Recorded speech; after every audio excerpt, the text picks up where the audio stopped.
Lectio Sancti Evangelii secundum Marcum. Gloria tibi, Domine.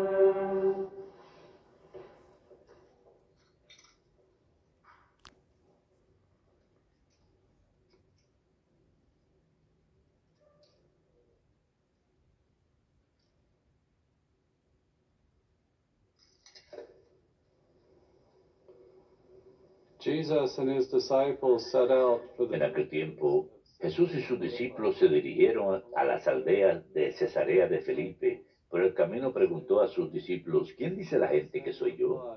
Ellos le contestaron: unos Juan Bautista, otros Elías, y otros uno de los profetas. Él les preguntó: ¿y ustedes quién dicen que soy yo? Pedro le contestó: tú eres el Mesías.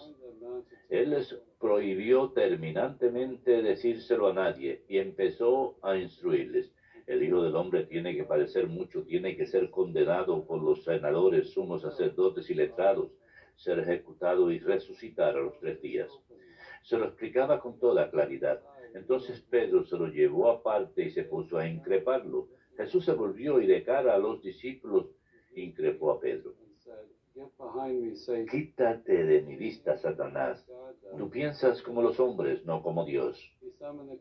Después llamó a la gente y a sus discípulos y les dijo: el que quiera venirse conmigo, que se niegue a sí mismo, que cargue con su cruz y me siga. Miren, el que quiera salvar la vida, la perderá. Pero el que pierda su vida por el Evangelio, la salvará. Verbum Domini. Nos tibi Christe.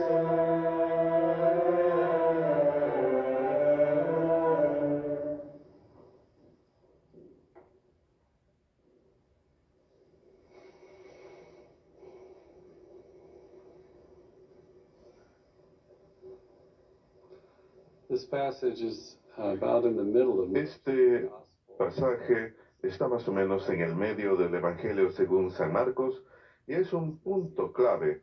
Estamos cambiando del secreto mesiánico. Él le dice a la gente que no le cuenten a nadie que ha hecho un milagro. A veces le llama la atención a la gente que él diga esto, pero no nos dice la razón de esto, pero los estudiosos nos dicen que él no quiere ser malentendido. Él quiere ofrecer su enseñanza acerca de la cruz, la profecía de lo que va a pasar en Jerusalén, de que él ha de sufrir y morir y resucitar.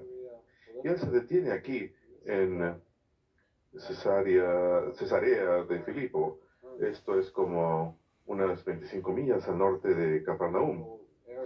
Es una hermosa área. Tiene manantiales, una de las fuentes del Jordán. Así que tenemos árboles y hay un barranco.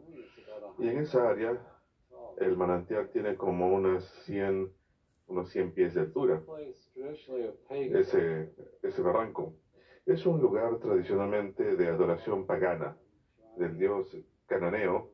Baal tenía alguna especie de santuario. Hay un santuario griego al dios Pan, el dios de la naturaleza, y en la cima de este barranco de 100 pies, Herodes el Grande, el gran constructor en la época de Jesús, erigió un santuario de mármol temporal en honor a César Augusto. Él era considerado divino, era considerado Dios. Así que en la época de Cristo, el hijo de Herodes, Felipe, reinaba en la región. Por eso llaman a la ciudad Cesarea de Filipo. Y Jesús, al revelar su identidad, tiene cierto significado ahí. El lugar donde lo hace, hay un manantial que es origen del gran río Jordán. Y luego tenemos esos santuarios a esos dioses falsos. Y tenemos también la adoración de una figura civil. Así que Jesús obviamente es el origen, es la fuente, es más grande que cualquier otro, Él tiene divinidad. Y la gente le pregunta, ¿quién? Él le pregunta a los discípulos, ¿quién dice la gente que soy? Juan. Algunos dicen que Juan el Bautista, otros que Elías, otros que algunos de los profetas. Pero Jesús está en camino. Él utiliza aquí una palabra, nos recuerda del Éxodo, que describe la salida de Egipto. También describe la época del exilio en Babilonia, alrededor de 600 años antes de Cristo. Pero también tenemos al rey Ciro, tenemos las profecías de uno que va a preparar el camino para el Señor. Tenemos también la historia del Éxodo, que es como unos 1300 años antes de Cristo. También tenemos la historia del maná en el desierto y del peregrinaje. Y Jesús es el nuevo Moisés, Él es el nuevo maná, Él es el nuevo Éxodo del pecado y la muerte. La esclavitud en la que estaban es imagen del pecado y la muerte, donde eran prisioneros. Lo que la gente dice, Él les pregunta lo que la gente está diciendo, pero luego Él señala a los discípulos y les pregunta directamente, ¿quiénes dicen ustedes que soy yo? Y esta es una pregunta directa para nosotros también. ¿Quién es Jesús para mí? Pedro da la respuesta correcta. Tú eres el Mesías. Tú eres el Mesías, el ungido. No tenían rey, no tuvieron rey durante 600 años. En el Antiguo Testamento ungían a los reyes. Así que Jesús es el Mesías, el nuevo Moisés, sin embargo más grande que Moisés, el nuevo Éxodo, el nuevo maná, la nueva tierra prometida. Él nos está guiando hacia el cielo. Ahora es más grande que Moisés, es más grande que los reyes que lo prefiguran, que nos dieron ciertas categorías para entender su papel. Tú eres el Mesías. Y podemos decir que el papel de Pedro y sus sucesores, los papas actuales, el papado, es preservar esa identidad, enseñar esa identidad de que Él es el Hijo de Dios. Vemos que Jesús está dejando las parábolas ahora, después de este capítulo en San Marcos, aún sigue realizando milagros, tiene enseñanza directa. Él dice de sí mismo a veces que Él es el maestro autoritativo, que Él es el prometido del pueblo, el Señor del sábado, el médico, y encuentra resistencia continuamente por parte de los líderes religiosos y los líderes seculares de la época. Así que sentimos que hay como una lucha arduosa. El Éxodo es arduoso. Luego comienza a enseñar que el Hijo del Hombre debe sufrir grandemente, ser rechazado por los ancianos, los sumos sacerdotes y los escribas, y que será mandado a la muerte y resucitará después de 3 días. Así que sí, Él dice, soy un Mesías, pero habrá una salvación a través de la cruz. Y vemos esto en las tentaciones. Satanás va donde Él y lo tienta en el desierto. Demuéstrame que eres Mesías al convertir las piedras en pan. Conviértete en un rey de pan y alimenta al pueblo. Ellos te seguirán. Si haces milagros, lánzate del parapeto del templo. Realiza estas señales. Y luego le muestra a todos los reyes del mundo y le dice, inclínate ante mí y te daré todo esto. Son tentaciones que están alejadas de la cruz. Y lamentablemente, San Pedro mismo hace eco de esto, empieza a reprocharlo. Ante esto, se da la vuelta y mira a sus discípulos y reprende a Pedro. Apártate de mi vista, Satanás, porque tú no juzgas según Dios, sino según los hombres. Esa manera de pensar del mundo que se opone a la cruz, que vemos en las tentaciones. Apártate de mi vista, Satanás. Él da la respuesta correcta. El Evangelio según San Mateo nos dice que el Padre le ha revelado esto y luego cae presa de la forma de pensar del mundo que se opone a la cruz. Por amor a Cristo, no quiere que sufra y muera, pero esta cruz se encuentra al centro del Evangelio. El grano de trigo debe caer en la tierra y morir para dar fruto. Esa resurrección es ese gran fruto, esa vida nueva que Jesucristo quiere darnos. Satanás, la palabra en hebreo, significa adversario. Siempre está oponiéndose a esa cruz. Se pueden imaginar en aquella época, pues realmente no somos capaces de imaginarnos, pero traten de imaginarse en aquella época el asombro ante que él haya dicho eso, que haya anunciado que va a sufrir y morir. A sus discípulos y les dice, aquel que quiera venir conmigo, que renuncie a sí mismo, que cargue con su cruz y que me siga. Incluso los romanos en aquel entonces, pero el historiador dice que incluso la palabra cruz es dura en nuestros oídos. Cicerón decía que no hablamos de esto en una sociedad educada, sin embargo es necesario para el orden del imperio, para el gobierno romano, era una forma de ejecución, una forma de intimidar a los pueblos conquistados. Así que no hablamos sobre ello. Y esto va a ser tomado como el instrumento de nuestra salvación para ser símbolo del cristianismo. Él delinea lo que significa ser discípulo, que el que desea venir conmigo debe renunciar a sí mismo, cargar con su cruz y que me siga. Pues el que quiera salvar su vida la perderá, pero el que pierda su vida por mí y por el Evangelio la salvará. Tiene que haber un cambio total en nuestra forma de pensar si vamos a vivir por la fe, porque la derrota se convierte en victoria.